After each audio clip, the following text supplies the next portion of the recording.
গল্প এক ফালি সুখ পর্ব ২১ লিখেছেন তাসনিম জাহান মৌরিন। ভালো না বলতে তন্নির কথার প্রতি উত্তরে ছোট করে এইটুকুই বলল মৌরিন। তন্নি ওর দিকে এগিয়ে এসে বলে, বুঝতেই তো পারছো, তোমার বাড়ির দিকে যাওয়ার গলিটাতে অনেক বখাটে ছেলেরা বসে থাকে, আর ওই সময় তুমি রিক্সাও পাবে না। ওদিকে যাওয়ার জন্য রাস্তাটা একদম ভুতুড়ে ভুতুড়ে লাগে। আমি গিয়েছিলাম ২-৩ বার, তাই বলছি। মরিন সামান্য হেসে বলে, সমস্যা নেই আপু, আমি ঠিক চলে যেতে পারবো। বলছো তো? তুমি চাইলে আমি তোমাকে ড্রপ করে দিতে পারি, সমস্যা হবে না কোনো। তুমি যে আমাকে নিয়ে ভাবছো তার জন্য ধন্যবাদ, তবে আমি একাই যেতে পারবো এমন রাস্তা দিয়ে চলার অভ্যাস আমার আগে থেকেই আছে। তুর্য ফোনের দিকে নজর রেখে বলে উঠল, ওভার কনফিডেন্স থাকা ভালো নয়। ঠোঁটজোড়া প্রশস্ত করে হাসল মৌরিন, আর চোখে সেদিকে তাকালো তুর্য।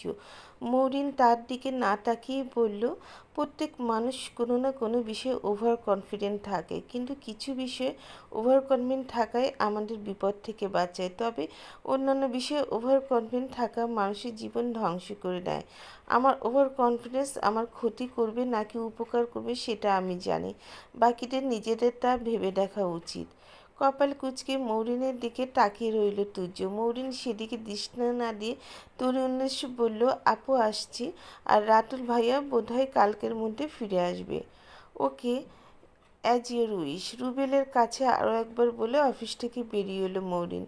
তুর্য সঙ্গে সঙ্গে উঠে দাঁড়িয়ে সেদিকে আঙুল উঠিয়ে বলে, ও কি ইনডিরেক্টলি আমাকে বলে গেল কথাটা? বলতেই পারে।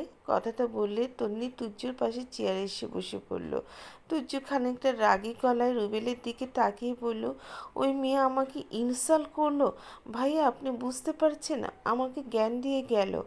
রুবেল তুর্যের কথা তেমন পাত্তা না দিয়ে হেসে বলল, ভুল কিছু তো আর বলেনি, আর আমি এটাও খেয়াল করেছি তুই মৌরিনের সাথে সবসময় খারাপ আচরণ করার চেষ্টা করিস। মেয়েটা কিন্তু খুব ইন্টেলিজেন্ট, তাই আর তুই পেরে উঠছিস না ওর সঙ্গে।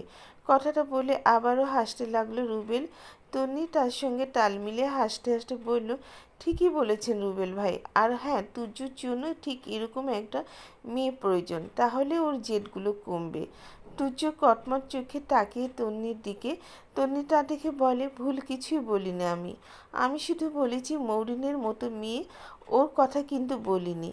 প্রত্যুত্তরে কিছু বলল না তুর্য। কিছুক্ষণ দাঁড়িয়ে থেকে পাশ থেকে নিজের হেলমেটটা পরে নিল, এরপর বাইকের চাবিটা হাতে নিয়ে বলল, রুবেল ভাই আমি চললাম। এখনই যাচ্ছিস? একসাথে যেতে পারতাম তো।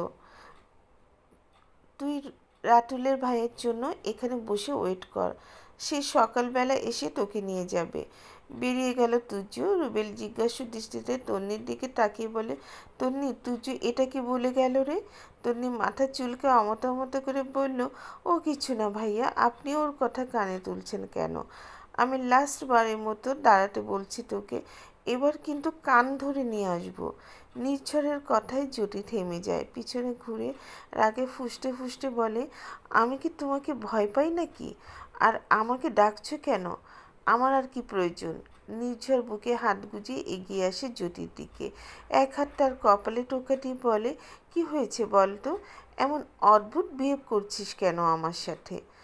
কিছু বলল না জ্যোতি। নির্ঝর কিছুক্ষণ থেমে আবারও বলল, কোথায়? আমার একটু হেল্প করবি? তা না নিজেই রেগে বসে আছিস। আমি আর কি হেল্প করব তোমাকে? এই যেমন মেয়েদের মন কি করে ভয় করা যায়, পুরো 3 দিন ধরে দিনরাত দিয়াকে পটানোর চেষ্টা করেছি, আর সেই মেয়ে কিনা আমাকে পাত্তাই দিচ্ছে না। কিছু টিপস? নির্ঝরের কথা শেষ না হতেই জ্যোতি আরও রেগে বলে, পারবো না আমি কোনো টিপস দিতে। তোমাকে যে এত অবনতি হয়েছে সেটা ফুপুকে জানাতে হবে আমার। শেষ পর্যন্ত তার ছেলে কিনা দিয়ার মতো নির্লজ্জ মেয়ের প্রেমে হাবুডুবু খাচ্ছে। আবারও উল্টো দিকে ঘুরে হাঁটা শুরু করলো জ্যোতি। তার কথাটা নির্ঝরের ঠিক পছন্দ হলো না। সে আবারও জ্যোতির পিছনে হাঁটতে হাঁটতে বলল, এই তুই কোনো সাহসে দিয়াকে নির্লজ্জ বলছিস? ও ভীষণ স্মার্ট একটা মেয়ে, তোকে আমি দাঁড়াতে বলছি জ্যোতি। সেই শুনশান রাস্তা থেকে হেঁটে যাচ্ছে মরিন, তার মধ্যে তেমন কোনো ভাবান্তর নেই। স্বাভাবিকভাবেই চলছে সে, কথাটা সত্যি বলছে। এমন রাস্তা দিয়ে হাঁটার অভ্যাস তার আগে থেকে। তবে তন্বীর কথা সত্যি না হলেও ঘটল অন্য এক ঘটনা। রাস্তার আজ প্রকাশ্যে কোনো বখাটে ছেলে এখন পর্যন্ত দেখিনি মৌরিন, তবে তার সামনে পড়ল একজন মুখোশধারী ব্যক্তি যার নাম আরাফ। দাঁত কিরমির করে মৌরিনের দিকে তাকিয়ে আছে আরাফ, রাগে ফুঁসছে দেখেও ভড়কল না মৌরিন। এমন কিছুর জন্য সে প্রস্তুত ছিল না। এভাবে বাবা মায়ের সামনে ছোট হয়েছে, এত সহজে ওকে রেহাই দেবে না মৌরিনকে। আরাফকে দেখেও না দেখার ভঙ্গিতে চলে যেতে নিল মৌরিন। তবে আরাফ আর পথ আটকে দিল। মৌরিন শান্ত কণ্ঠে বলল, পথ ছাড়ুন। ছাড়বো না? কি করবে করো, খুব সাহস তাই না তোমার? এবার আমিও দেখব তুমি কি করে পালাতে পারো। শেষবার বলছি, হাতটা সরিয়ে নিন। আরাফ এবার আরও বড় একটা কাজ করে বসল। মৌরিনের এক হাত শক্ত করে চেপে ধরে বলল, আমিও বলছি ছাড়বো না। মৌরিন এক নজর হাতটার দিকে তাকালো, এরপর অগ্নি চোখে তাকালো আরাফের দিকে।